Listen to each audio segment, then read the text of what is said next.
One में हमसे कहा गया है आंसर द फॉलोइंग क्वेश्चंस। और फर्स्ट क्वेश्चन है, if someone doesn't wear a uniform to school, what do you think the teacher will say. इसका ये मतलब है स्टूडेंट्स कि अगर कोई स्टूडेंट स्कूल में स्कूल यूनिफॉर्म पहनकर नहीं आता है, उसकी जगह कुछ दूसरे कपड़े पहनकर आ जाता है, तो आपको क्या लगता है कि टीचर क्या कहेगा। तो इसका आंसर है, if someone doesn't wear a uniform to school, the teacher will ask the reason for not wearing school uniform and act according to the reason given by the student। इसका यह मतलब है students कि अगर school में कोई student school uniform पहनकर नहीं आता है और उसकी जगह कुछ दूसरे कपड़े पहनकर आ जाता है, तो टीचर उस स्टूडेंट से स्कूल यूनिफॉर्म ना पहनने का रीजन पूछेगा और स्टूडेंट जो रीजन बताएगा उसी के अकॉर्डिंग टीचर एक्ट करेगा। यानी कि अगर कोई वैलिड रीजन होगा, अगर कोई सही कारण होगा, तो हो सकता है कि टीचर स्टूडेंट को ना डांटे। लेकिन अगर कोई वैलिड रीजन नहीं होगा, कोई सही कारण नहीं होगा, तो हो सकता है कि टीचर स्टूडेंट को डांटे। फर्स्ट क्वेश्चन के सेकंड पार्ट में हमसे पूछा गया है, when everyone wants a clear sky, what does the rebel want most. इसका ये मतलब है स्टूडेंट्स कि जब हर व्यक्ति ये चाहता है कि स्काई क्लियर हो, मौसम साफ हो, बारिश ना हो, तो उस समय पर विद्रोही सबसे ज्यादा क्या चाहता है। तो पोयम के अकॉर्डिंग रेबेल यानी कि विद्रोही उल्टा ही सोचता है।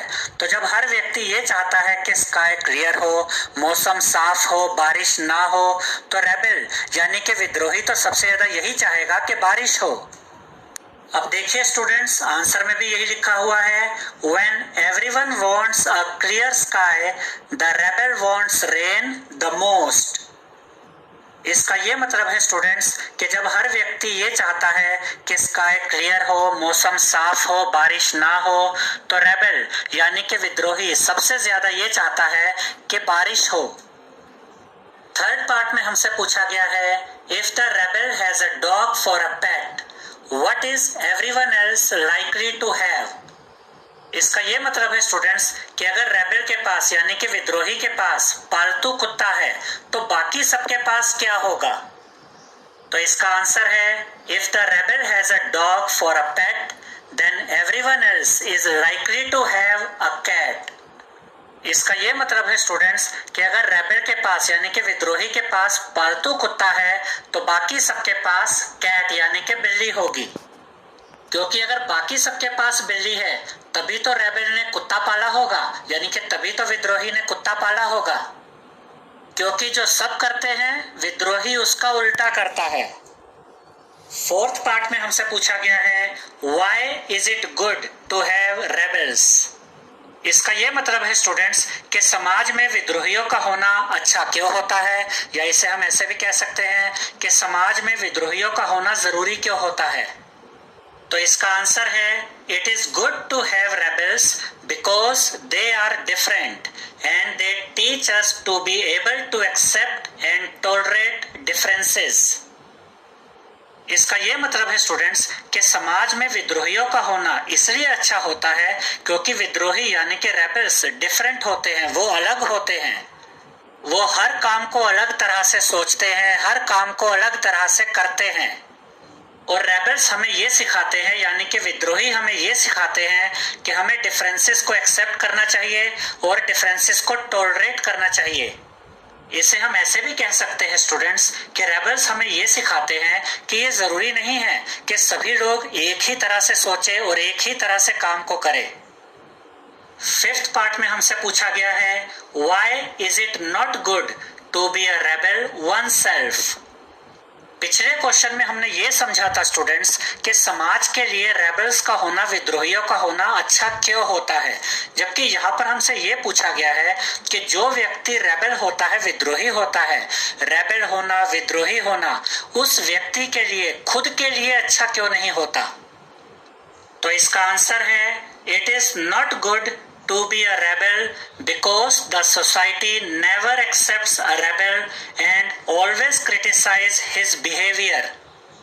इसका ये मतलब है स्टूडेंट्स कि जो व्यक्ति रेबेल होता है, विद्रोही होता है, रेबेल होना, विद्रोही होना उस व्यक्ति के लिए खुद के लिए अच्छा नहीं होता, क्योंकि समाज एक विद्रोही को स्वीकार नहीं करता, एक विद्रोही को नहीं अपनाता, और समाज एक विद्रोही के बिहेवियर को हमेशा क्रिटिसाइज करता है। यानी कि समाज एक विद्रोही के व्यवहार की हमेशा आलोचना करता है। 6th पार्ट में हमसे पूछा गया है, would you like to be a rebel?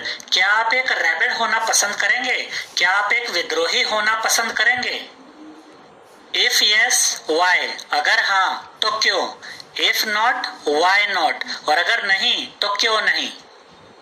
याद रखिएगा स्टूडेंट्स कि इस क्वेश्चन का अलग अलग स्टूडेंट्स का अलग अलग आंसर हो सकता है, क्योंकि हो सकता है कि कोई स्टूडेंट रेबेल होना पसंद करे और ये भी हो सकता है कि कोई स्टूडेंट रेबेल होना पसंद ना करे। तो हमारा आंसर है I would like to be a rebel because a rebel is able to think differently. इसका ये मतलब है स्टूडेंट्स कि मैं एक रेबेल होना पसंद करूंगा, क्योंकि रेबेल अलग तरीके से सोच सकता है।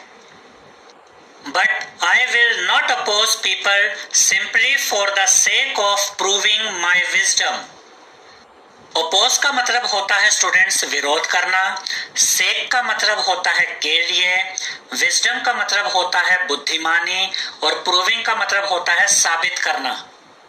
इसका यह मतलब है स्टूडेंट्स कि मैं लोगों का विरोध सिर्फ अपनी बुद्धिमानी को साबित करने के लिए नहीं करूंगा, यानी कि सिर्फ ये दिखाने के लिए कि मैं बहुत बुद्धिमान हूं, इसके लिए मैं लोगों का विरोध नहीं करूंगा। Nobody likes such a person, यानी कि कोई भी ऐसे व्यक्ति को पसंद नहीं करता जो सिर्फ अपने आप को बुद्धिमान साबित करने के लिए दूसरों का विरोध करता है। तो यहाँ पर हमने ये समझा स्टूडेंट्स कि अगर कोई व्यक्ति रेबेल है, विद्रोही है, तो उसे छोटी छोटी बातों में दूसरों का विरोध नहीं करना चाहिए कि तुमने बाल लंबे रखे तो मैं अपने बाल कटवा लेता हूँ, तुमने कुत्ता पाला तो मैं बिल्ली पाल लेता हूँ। एक रेबेल को यह भी समझना जरूरी होता है कि कौन से इश्यूज पर उसे विरोध करना चाहिए और कौन से इश्यू पर विरोध नहीं करना चाहिए।